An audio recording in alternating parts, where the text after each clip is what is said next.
ሰላም እንዲናችሁ የፕራክቲስ እንግሊዝኛ ዩቲዩብ ቻናል ቤተሰቦች ይሄ ስለ አድጀክቲቮች ተከታታይ ቪዲዮ በለቀቁት መሰረት እዛ ላይ ሪፈር አድርጋችሁ አድጀክቲቭ በተመለከተ ማለት ነው የስም ገላጮች ኤክሰርሳይዝ 1 ጥያቄ ሰርተናል። ይሄ ደግሞ ቀጣይ ነው ከኤክሰርሳይዝ 1 ማለት ነው። ኤክሰርሳይዝ 2 ነው። እዚህ ጋርም ያው አድጀክቲቮችን በተመለከተ የምትሰሯቸው ጥያቄዎች አዘጋጅላችኋለሁና ትፈተናላችሁ። እዚህ ጋር የተወሰኑ ጥያቄዎች አሉ፣ ትሰሯቸዋላችሁ።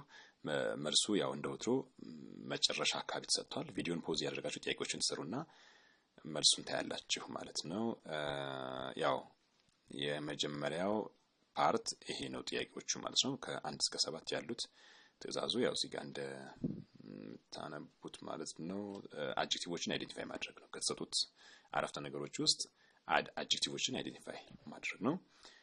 ጥያቄ ይሄ ብቻ አይደለም። ያው እስከ 15 ባሉትም በተመሳሳይ አድጀክቲቮችን ታወጣላችሁ ማለት ነው። እስከ 20 ባሉት ቪዲዮን ፖዝ ያደርጋችሁ ጥያቄውን ያው ያነባችሁት አድጀክቲቭን ታወጣላችሁ።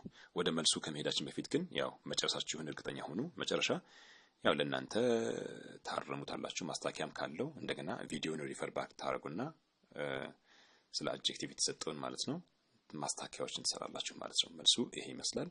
ከ1 እስከ 8 ያሉት አድጀክቲቮቹ እነዚህ ናቸው። አይነታዎቹም ደግሞ ያው ተገልጸዋል። ምን አይነት አድጀክቲቭ መሆኑ ማለት ነው። እናንተም እንደዚህ ነው የምታደርጉት።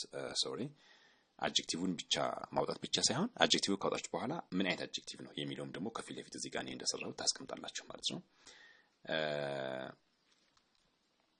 ዳግም ቪዲዮውን ያው ሪፈር ያደረጋችሁ ታዩታላችሁ። የአድጀክቲቭ አይነት በዋናነት ወሳኝ ስለሆነ ከ9 እስከ 15ም ያሉት ያው አድጀክቲቮቻቸው ይመስላሉ። በተጨማሪነትም ያው እዚህ ጋር አይነታውም ተገልጸዋል ማለት ነው። ኦኬ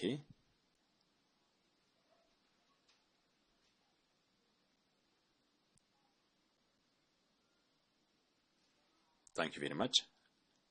ቀጣይ ስለ አድቨርብ በምን ማማረበት ትምህርት እንገናኛለን። ሃቭ ኤ ናይስ ታይም። ታንክ ዩ ቬሪ ማች።